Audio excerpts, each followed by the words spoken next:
So again, this came about after the National Alliance of Purchaser Coalitions, which is the consortium of employer and business groups on health, coalitions on health across the country, sought to identify or qualify advanced primary care as the basis for changing the compensation model for primary care. In other words, it give purchasers some semblance of comfort around why it's necessary or important or helpful for them to buy primary care differently. And then along comes COVID, which illustrated for many that primary care, how fragile it is in a fee-for-service world.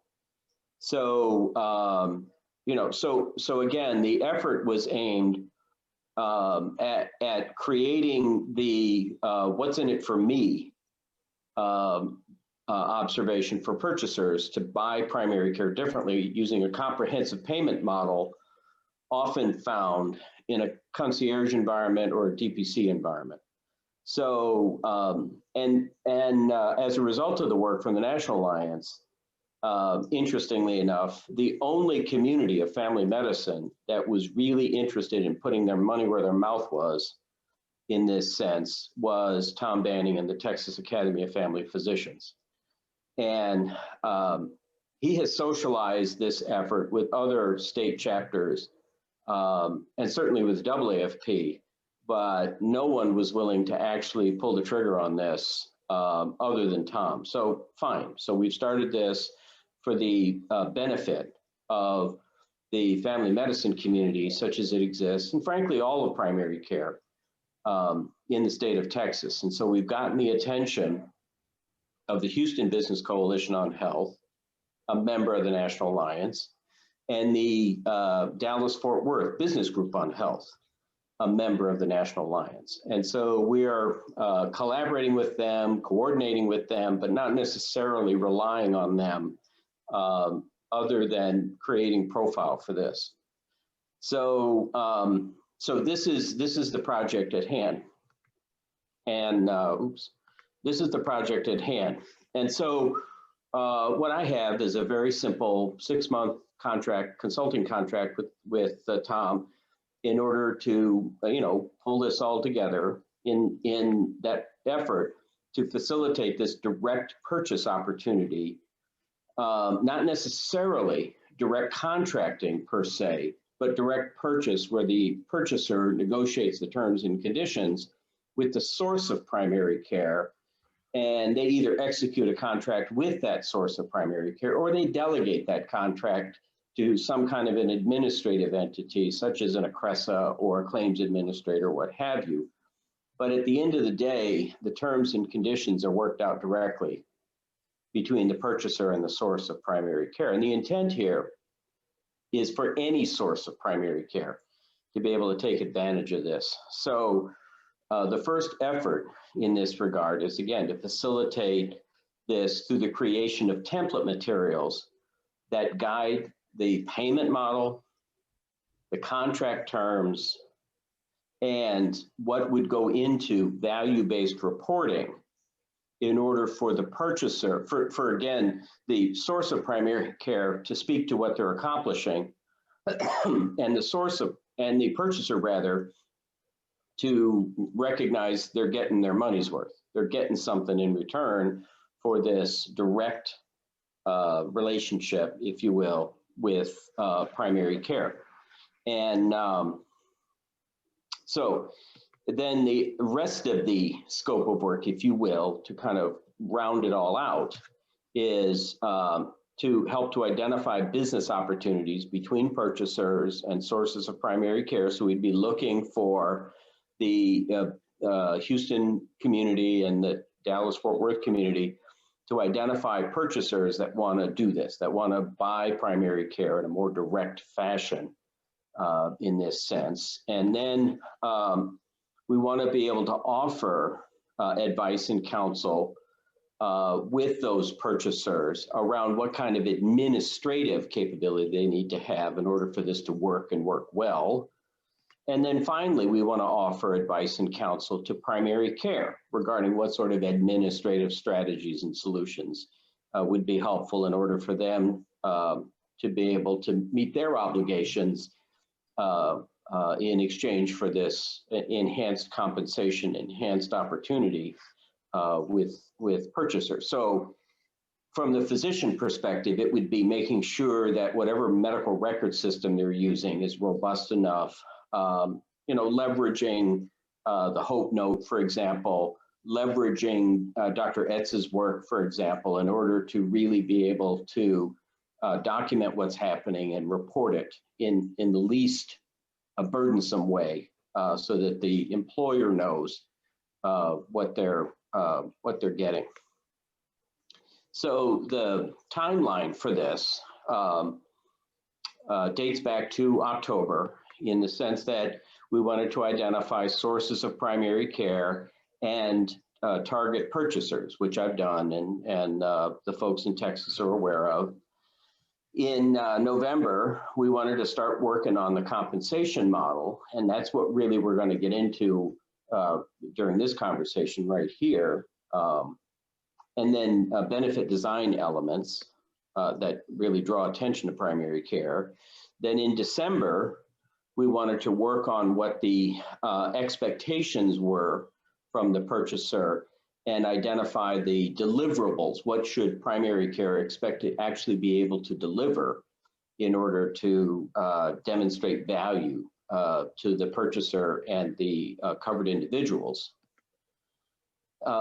Here in January now, we're working on value-based reporting models. So yesterday, for example, I had a call with a technology capability that really helps celebrate the impact, the real dollar impact that primary care can make through these trusting relationships with a targeted group of covered individuals. And then to kind of wrap it all up, in February, we're talking about actually promoting the launch of these purchaser-driven pilots, not necessarily managing these relationships, but really starting to promote. So we're hoping to have a couple of purchasers in Houston that go forward with this, and a couple of purchasers in the Dallas-Fort Worth area that go forward with this. And then if there's additional work to be done, certainly Tom Banning knows my phone number. But what we wanted to do was kind of identify from a purchaser's perspective what constitutes primary care, so that they can begin to see their opportunity around the purchase of primary care in the sense of the same or less money spent more intelligently. And so we identified these so-called 5 buckets of service that historically purchasers have been buying, but typically in a fragmented way from a variety of vendors. Some of it from primary care, either accidentally or on purpose, but much of it from standalone vendors that are very discoordinated and fragmented. And so the buckets are preventive care, wellness services, disease management, care coordination, and acute care. And so what I did was provide a one-page strategy concept that could be socialized equally between purchasers and sources of primary care that begin to use language that purchasers are familiar with in the way they offer benefits to covered individuals, but also then to map it to primary care. And in this particular scenario, what I did was I put back on my little research hat using the Delphi method and asked sources of primary care, out of $1 worth of primary care, what percentage would go to acute care, what percentage would go to preventive care, what percentage would go to care management, care coordination, wellness services, and disease management. And so the consensus has delivered this kind of composite picture as depicted by the pie chart that suggests that out of $1's worth of primary care, this would be the distribution of those dollars based upon a commercial population, not a Medicare population, not a Medicaid population, but a commercial population. And the pitch to the purchaser is, this is how you validate 15% of your total cost of care for primary care. Because when you look at the money you're spending with vendors and the money you end up spending with specialists, where those serve, particularly in the disease management realm, where those services could legitimately be provided by a primary care physician and his or her care team, this is the argument around the same or less money spent more intelligently. And so this has been incredibly well received among the sources of primary care that I'm talking to, but more importantly, among the purchasers, because it represented a bit of an aha moment as to how they could truly establish this relationship with primary care and genuinely see primary care as an investment and stop the fragmentation of service delivery by pulling it all together under one roof. And so this was what I offered to share to this audience, if you will, as part of this, in order to gain your reaction, comment, thoughts, recommendations. But again, it's a 6-month effort here.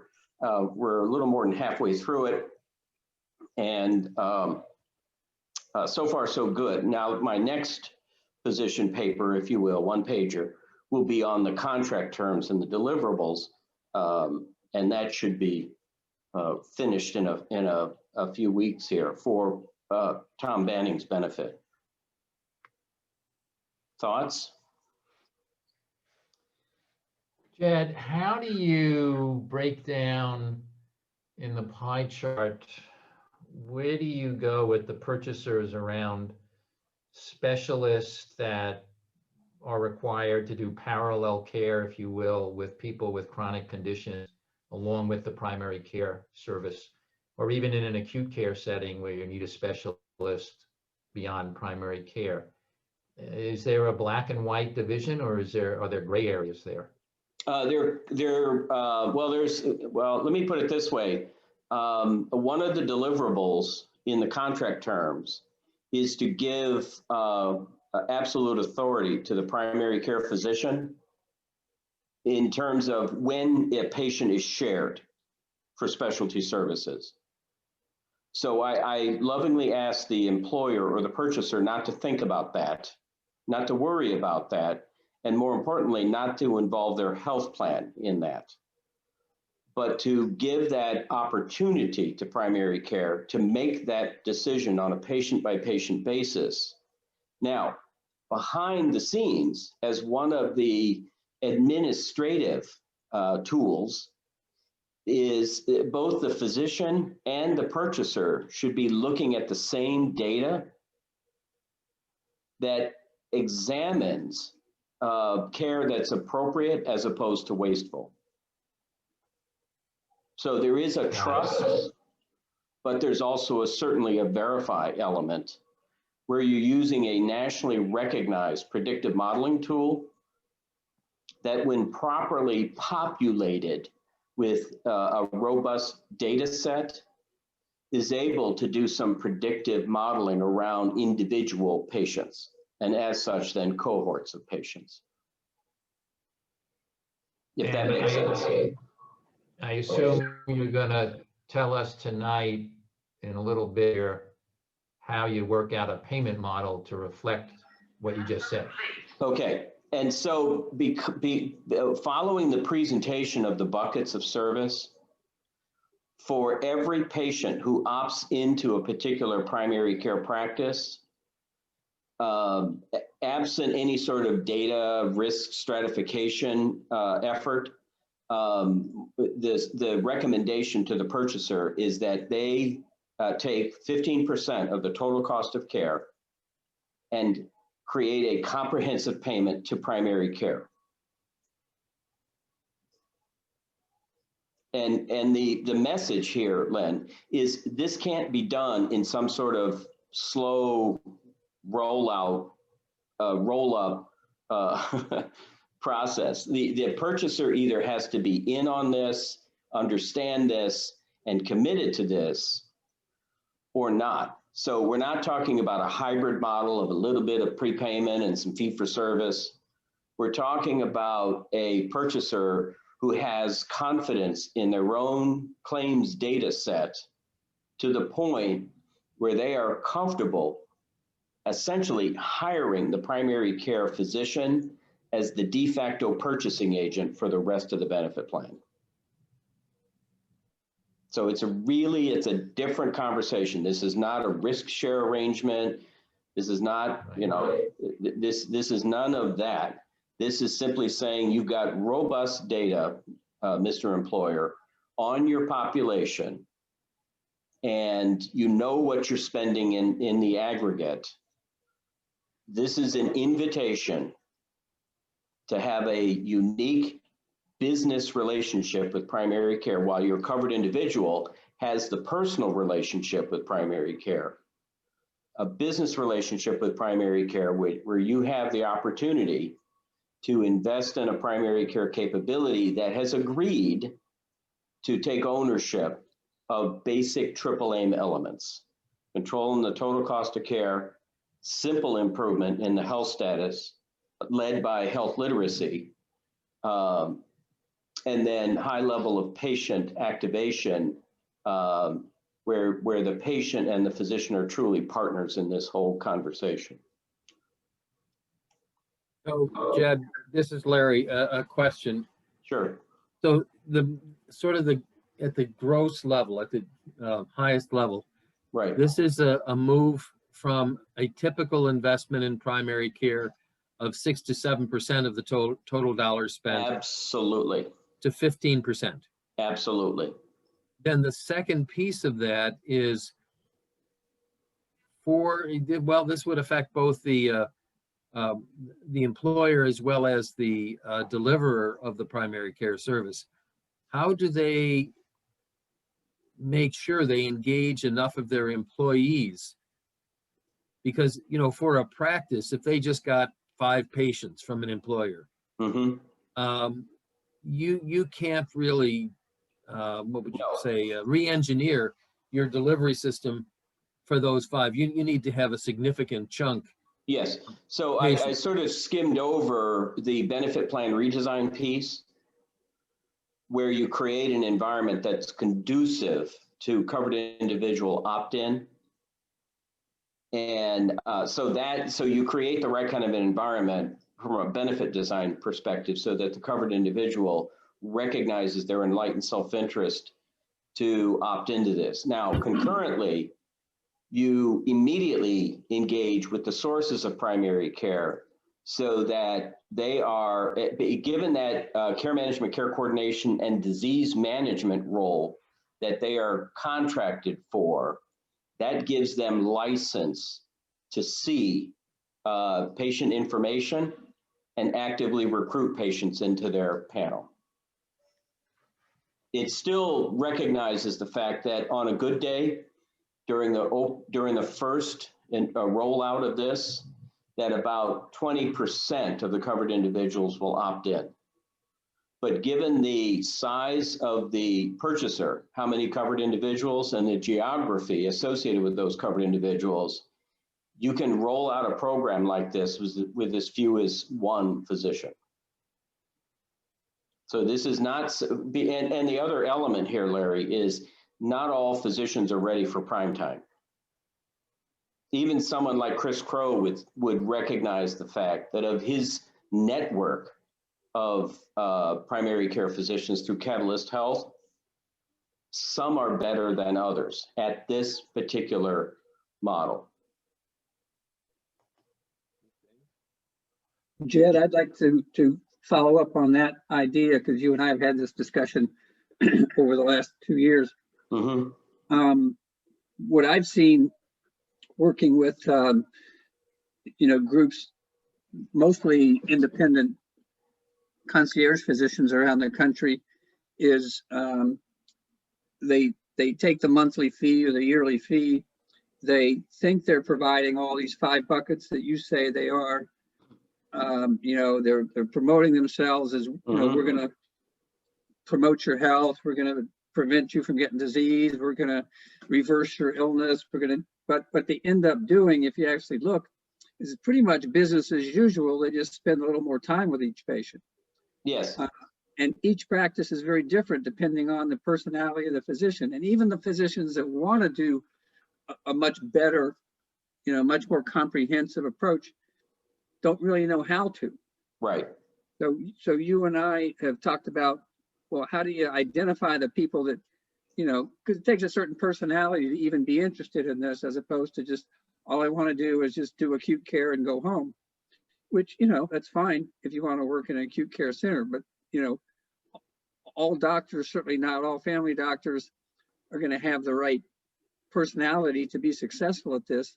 And then what resources can you give them to help them grow into this? Because even though we've heard all these terms when we were in training, we never really saw it done properly in our residency programs, and certainly not in the practices we joined as we got out of residency programs. Yeah. So that translation from the ideal, if you will, to the reality, what's been your experience with that with doctors?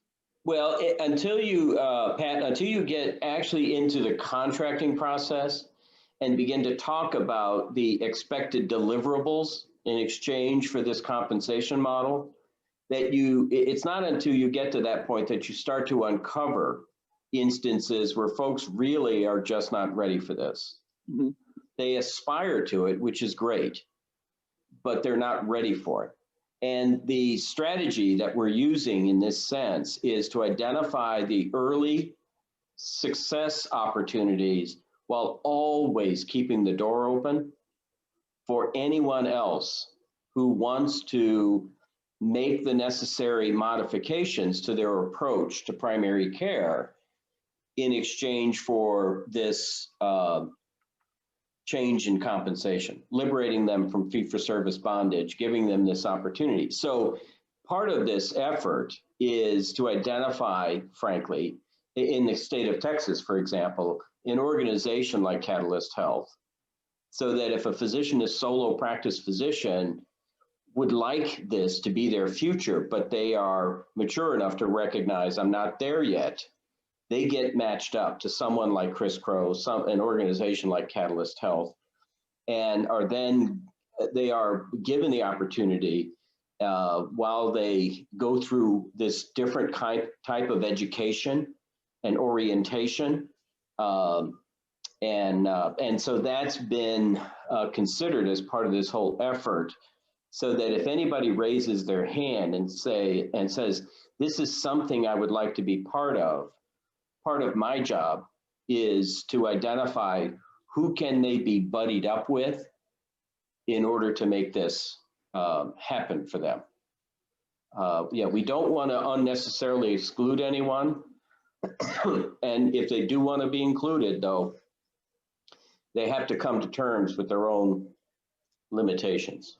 Now, having lived through this as a physician, you know, back when we first had capitation, we had the full spectrum in our community. A lot of doctors signed up for it, and some of them really tried to be the quarterback and tried to give the full spectrum for their $11 per member per month. It turned out not to be enough. You couldn't even do acute care, right? And you ended up, the only way to keep practicing was just to keep referring people to specialists. Oh yeah, specialty care dump out is what we called it back in the day. Well, it just becomes primary care triage, basically. Yes. The different specialists, different hospitals, you know, and just ended up being much more expensive.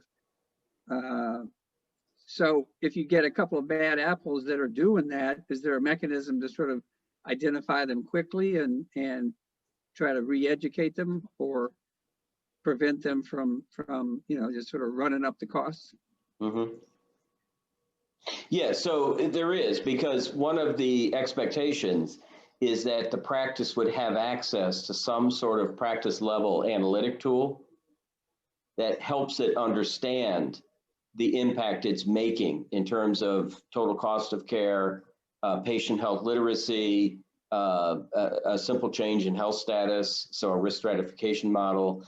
And then I've actually formally recommended that the Rebecca Etz 11 question thing be part of this as a contractual obligation, that a primary care physician will gain access to that in some form or fashion in order to take a read on how strong is the relationship that physician has with a particular patient or cohort of patients.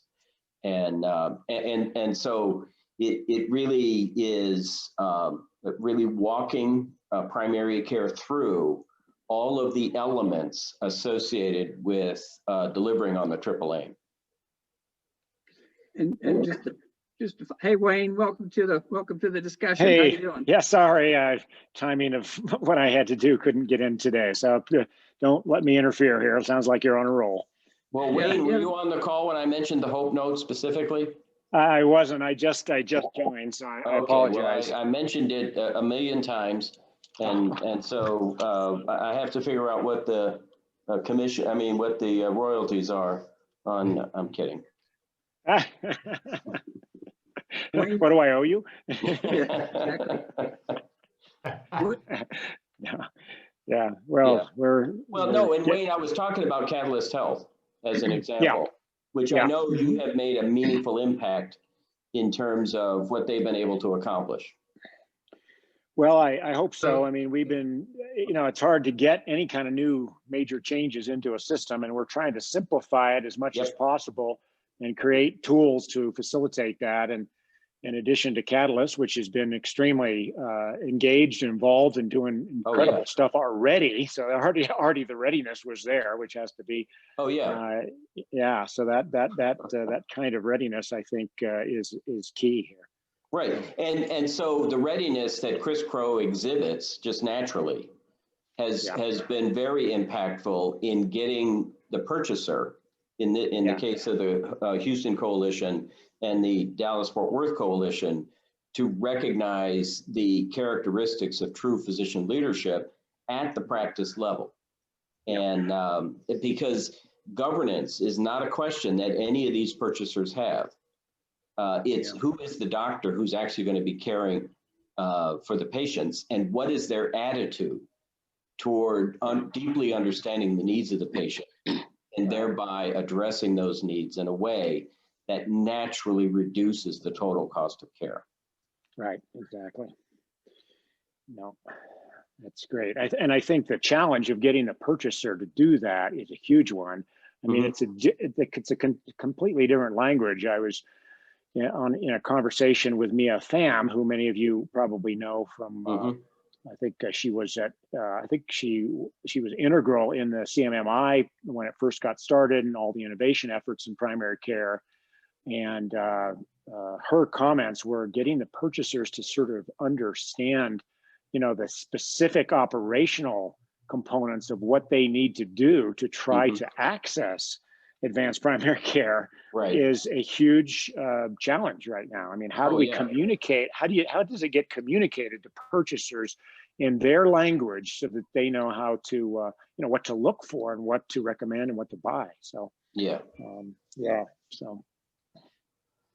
Jed, this is Len. Go ahead, Len. And a question for you. Yesterday, I learned through a press release that the former president of New Markets and chief growth officer at ChenMed, Dr. Gaurav Dayal, he's left ChenMed. He is now the president of Everside Health. Everside was Paladina, Activate, and HealthStat all put together as Everside. Okay. They are billing themselves, they're calling themselves the second largest direct primary care provider in the United States. What they amount to is near-site, on-site clinics for self-funded employers. Yes. So I guess my question is, and Larry, I'd love to hear if you knew anything about what kind of is going on with ChenMed and Dr. Dayal, given the ChenMed proclivity to try and recruit primary care providers. The near-site, on-site clinics kind of fit into a funny bucket, or maybe they don't fit into the bucket at all. Can you talk about what happens with your model as you're describing it to us for employers who choose to do that? Is that a carve out, so to speak, or? No, actually it's not. I was, last fall, I was elected to the board of directors of the National Association of Worksite Health Centers, of which Paladina and HealthStat have been members in good standing for some time. And so what you're starting to see among worksite health centers and the so-called on-site, near-site clinic community is the smart ones, frankly, is a recognition that at the end of the day, they have to be primary care. And they have to be primary care for those covered individuals who see value in visiting the designated on-site, near-site clinic site. But they also have to figure out how to create geographic opportunity in the community and begin to look and act and smell like real primary care. So this idea of convenient care or first aid or cheaper care versus more effective care, where they really got their start. I mean, they used to sell themselves aggressively as we're less expensive than community-based primary care. Well, great, what does that mean? Well, we're less expensive than community-based primary care. Of late, they are talking about how more effective they are. And so HealthStat, in that three-group merger you were talking about, is frankly the more advanced primary care model, and really will hopefully drive the conversation, because they would fit nicely in this business model for comprehensive payment. Because HealthStat pushed back on its employer clients who asked them simply to be convenient care or first aid. They pushed back and said, we can be more effective for you, we can be more valuable to you if you allow us to be the source for preventive care, acute care, wellness, disease management, care coordination. If you allow us to have, because the early adopters of on-site, near-site clinics simply wanted to create a more convenient access piece without interfering with the patient's relationship with their regular doctor if they had one.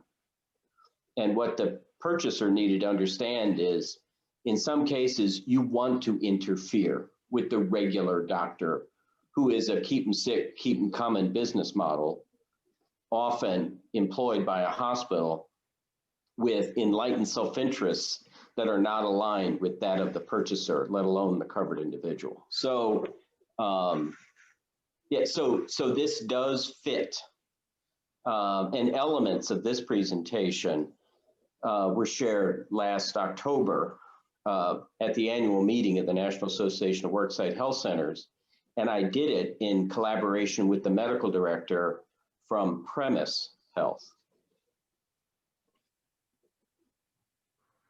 In your work with TAFP and the Houston and DFU coalitions, business coalitions, have you yet gotten enough feedback to kind of get a feeling for how many of those employees are embracing what you just said and getting the true picture, and do they get it? Yes, there are two employers in Houston and two employers in the Dallas-Fort Worth area.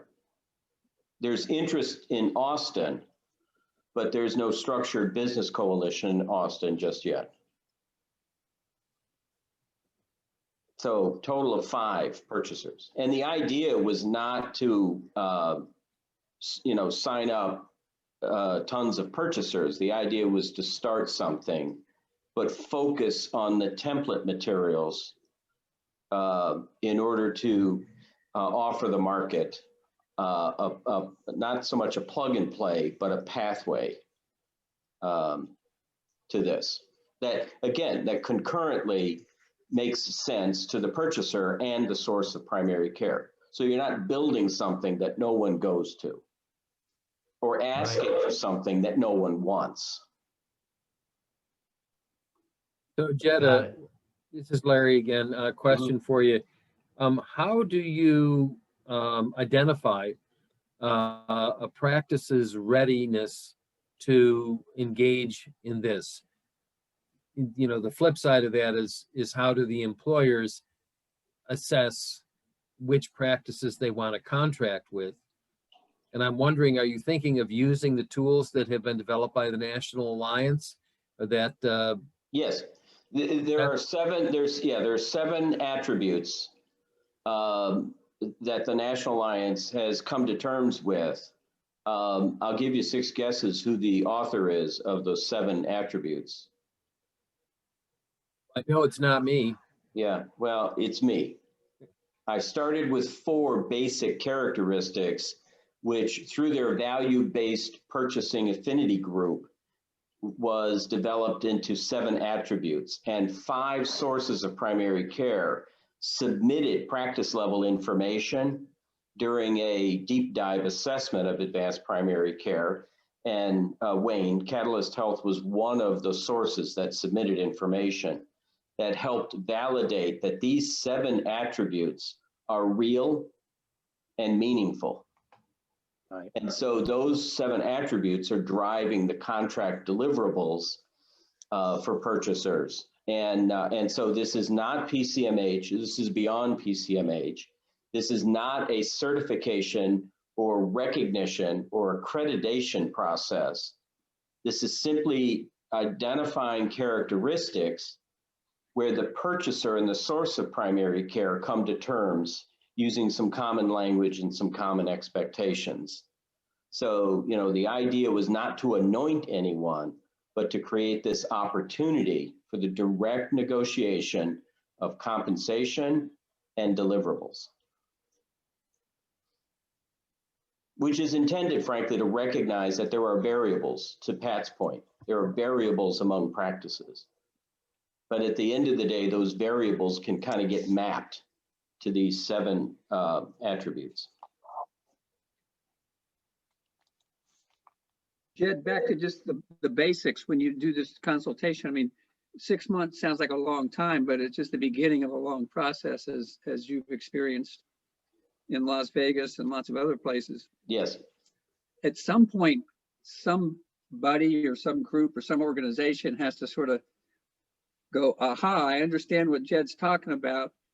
Let's go ahead and do this. Yes. They're going to have to spend a lot of time, money, sweat equity to sort of pull all this together and get the doctors on board, get the employers on board. Is your recommendation that the employer sort of assign 2 or 3 people and say, hey, create this thing for us now that you've got the game plan from Jed, or how does it get from beyond your outline and your recommendation to somebody actually putting the thing together? Yeah, and frankly, the more successful strategy, Pat, is when the purchaser recognizes the opportunity and invests in the process. When so the employer themselves. Yes, that's correct. That's the more successful. It can be done the other way, but you can find yourself spending a lot of money before you realize nobody wants to buy what you're selling. Gotcha. And that way the purchaser gets to create what they really want. Yes, absolutely. And the source of primary care gets to decide whether or not this is something they want to be part of. Well, it gets back to David Chase's, chapter that every CEO is running a healthcare company. Yes, that's correct. They just don't know they are. They just don't know they are. And so my little Jedism is, if you're going to run a healthcare company, you need someone who can control the cost of your healthcare company. And the most effective way to do that is primary care. As I've said before, the de facto purchasing agent. So So I would think the most potent convincer, if you will, of two employers that, hey, this is worth the, you know, the time to figure out what the hell this is all about, and the money and the investment and the risk, would be another similar company, you know, down the road or across the state or somewhere else, Absolutely. saying, well, we did it 3 years ago, and man, Yep. we're rolling in the dough here. Here's, Yep. you know, definitely jump on board. So It's the buddy system, it's the mentor process, but Right. but you need to help the purchaser understand what are you looking for. mhm. And so you can't simply point them in the direction of Rosen Hotels and say, do that. But it does help for them to read about Rosen Hotels. Oh, absolutely, because that's when they realize, oh my gosh, all this theory, these people did it. And they did it 17 years ago, long before it was fashionable. So Ted, it's Larry again. Mhm. So employers have been relying on brokers to do that, Right. to bring the deals to them, so to speak, Mhm. and then they pick whatever, you know, is on the table that the broker lays out. And I've always wondered why employers have been reluctant to jump into the space like Harris Rosen did.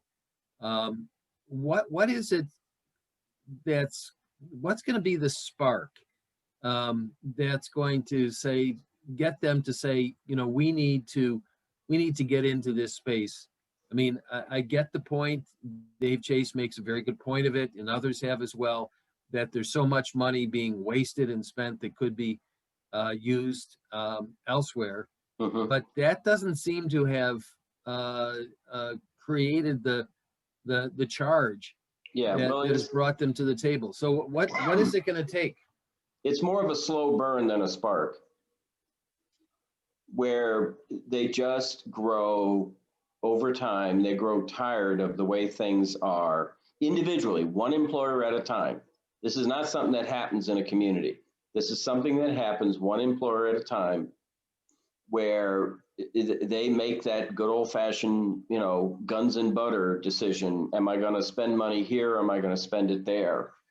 And if I want to spend it there, how do I decrease what I'm spending over here? So again, it's not a triggering event as much as it is an evolution, where now, if you're not ready to take advantage of the evolution, it's the other reason why you want to work through coalitions as much as possible, as opposed to brokers, is because the coalitions are beginning to help purchasers recognize that they're mad as hell and they don't have to take it anymore. That there are opportunities, not all coalitions. You know, again, I've said before, the Northeast Business Group on Health is a wholly owned subsidiary of Anthem, and their constituents are never going to go in this direction because they're just, you know, they're kept in the dark about this, because Anthem won't let the Northeast Business Group on Health go in this area. So it just depends upon which purchasers are, you know, recognize that it doesn't have to be this way, and that there is, frankly, a simpler and more straightforward, less complicated approach that they can use if they simply choose to think about this and look at this differently. And again, Harris Rosen, as an astute business person, recognized 17 years ago that it's not that complicated. Are you saying that most employers in the United States are not very astute? Let me make another obvious question or observation. When it comes to healthcare, that's obvious. Oh Right? yeah, Exactly. well, they're inherently stupid. Well, they just don't about healthcare. Yes. Yeah, Wayne, they're no, not I mean, trained. They're not, and no, exactly. I offense mean, to they're not stupid anybody, people. They just don't. I mean, it's Right. And no It's offense it's to anybody, bless their hearts, and I mean that in a good way. There are some primary care physicians who are inherently stupid. yeah. Or they have other drivers. Yeah. Jed, outside of this group of your friends, you might want to use the term either uneducated or uninformed. I like the reaction I get from inherently stupid. So Provocative to say the least. one of the Jen, things that this is strikes a me, question. Yeah, for you. and I think one of the most obvious recent ones is Haven, right? There's Yeah. huge business people there Oh, who said they were yes. going to disrupt everything, and they couldn't figure There you out how go. to put good primary care together and No, close the all whole they're thing all down. they're doing is rewarming old conversations. Yeah, well, I mean, that's a perfect example of Yes. the truth that. Wayne, do you have anything, any insight beyond the headline of that? Because that kind of shocked me. I figured you get these best and brightest, they'd stumble upon Jed somewhere or David This- Chase, and they'd find the secret sauce that Larry keeps in his bottle. This was predictable. I said when they hired Tolgawandi, who is Yes. great, who's really smart, who's an incredible communicator, and but he's also a celebrity, and he doesn't know primary care. He's a surgeon.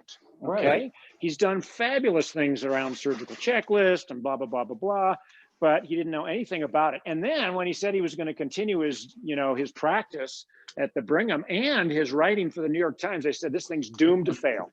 Yeah. It is doomed to fail.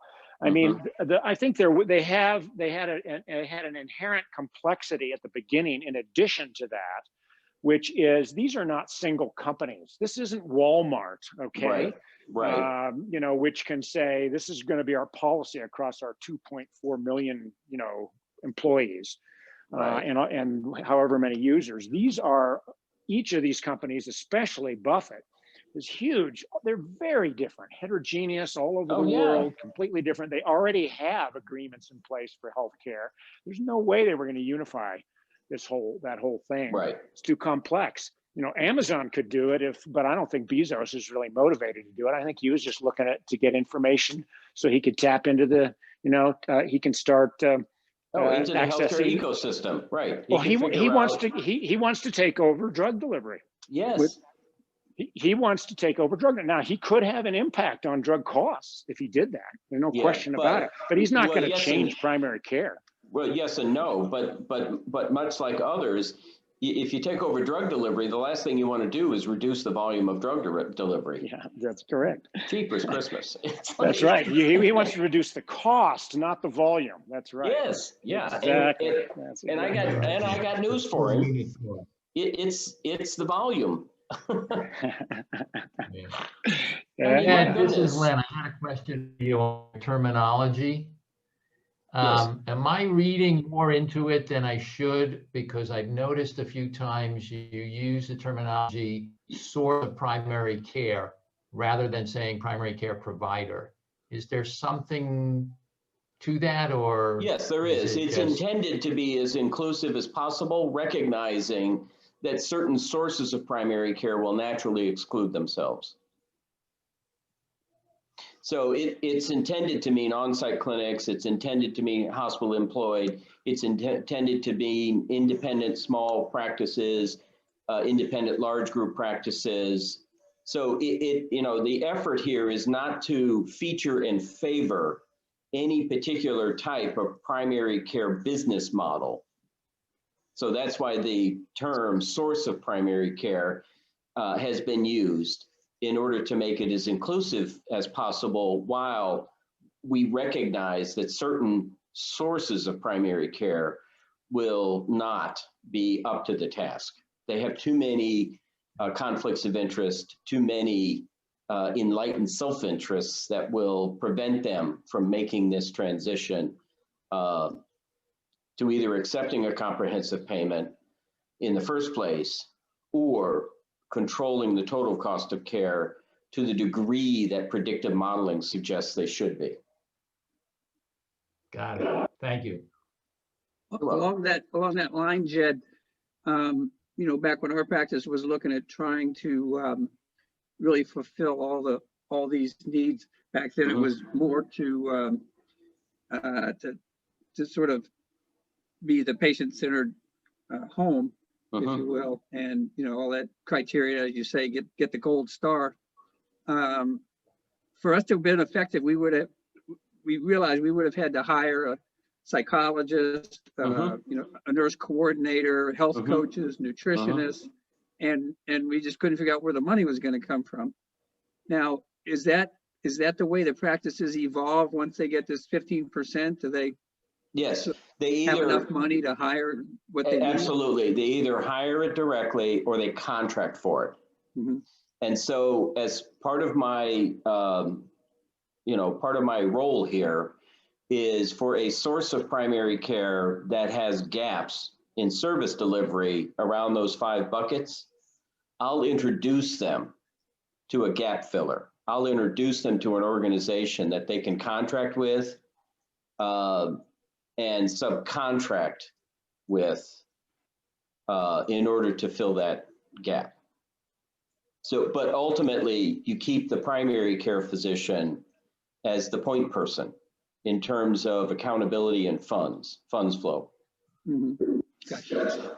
And then I'll help them as necessary calculate a per patient per month compensation to the vendor that they hire to fill the gap, so that at no point in time are they given an opportunity to lose money with both hands Mhm. by overstaffing or overhiring or overcommitting to an administrative capability that fills that gap. A lot of physicians have gone in that direction in order to be adherent to annual wellness visit expectations under Medicare, Mhm. because they don't know what the hell they're doing. So they hire a vendor to come in to perform the annual wellness visit.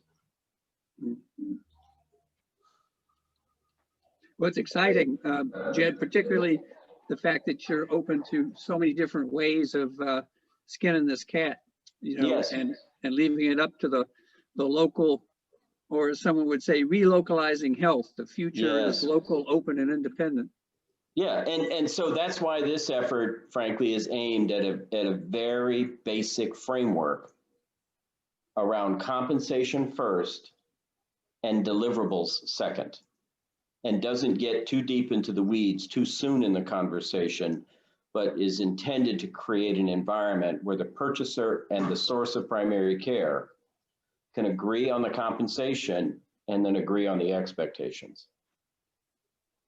And don't goop it up with too much stuff.